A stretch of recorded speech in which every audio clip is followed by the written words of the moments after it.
کیا کوئی شخص یہ جان سکتا ہے کہ اس کی توبہ قبول ہو گئی ہے؟ یہ جاننے کا تو کوئی ذریعہ نہیں ہے کہ توبہ قبول ہو گئی ہے، لیکن ایک سکینت و اطمینان بہرحال آدمی کو حاصل ہو جاتا ہے۔ اس کو آپ اطمینان ہی کے لفظ سے تعبیر کر سکتے ہیں، یہ یقین میں نہیں کبھی تبدیل ہوتا، اس لیے بندے کو ڈرتا رہنا چاہیے۔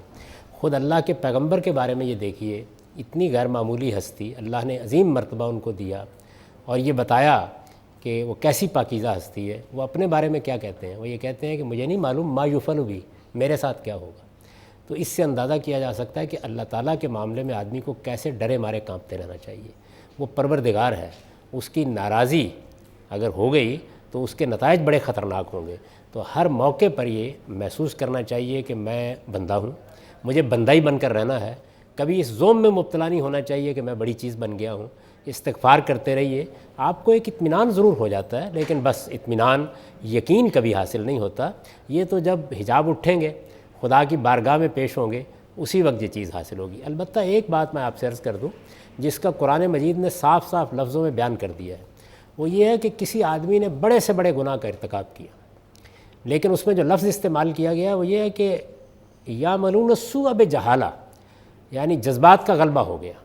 یہ نہیں ہے کہ آدمی کے اندر سرکشی تھی، بڑے سے بڑے گناہ کا ارتکاب ہو گیا، یعنی آپ جو تصور کر سکتے ہیں اس سے بھی بڑے گناہ کا ارتکاب ہو گیا۔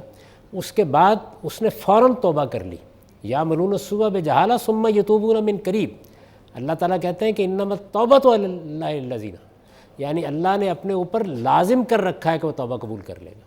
تو یہاں تو آپ کو گویا بشارت مل گئی کہ اگر فوری طور پر آدمی نے گناہ سے رجوع کر لیا، فوری طور پر توبہ کر لی، فوری طور پر تلافی کر لی، تو اللہ تعالیٰ ضمانت دے رہے ہیں کہ وہ لازماً اس کو قبول کر لیں گے۔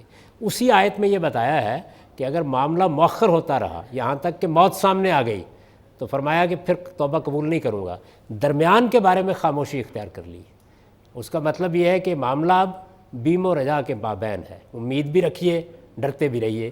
اس میں صحیح رویہ وہ ہے جو سیدنا صدیق نے ہم کو سکھایا۔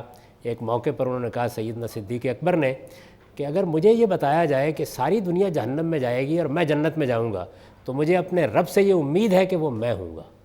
ایک آدمی جنت میں جائے گا، وہ میں ہوں گا۔ اور اگر مجھے بتایا جائے کہ ساری دنیا جنت میں جائے گی اور ایک آدمی جہنم میں جائے گا تو مجھے اندیشہ ہے کہ کہیں میں وہ نہ ہو جاؤں۔ تو آدمی کو جینا اسی کیفیت میں چاہیے، تاہم جہاں اللہ نے لازمی بشارت دے دی ہے اس کا اطمینان ہر شخص کو حاصل ہو سکتا ہے، بشرطے کہ وہ فوراً حقیقی توبہ کر لے۔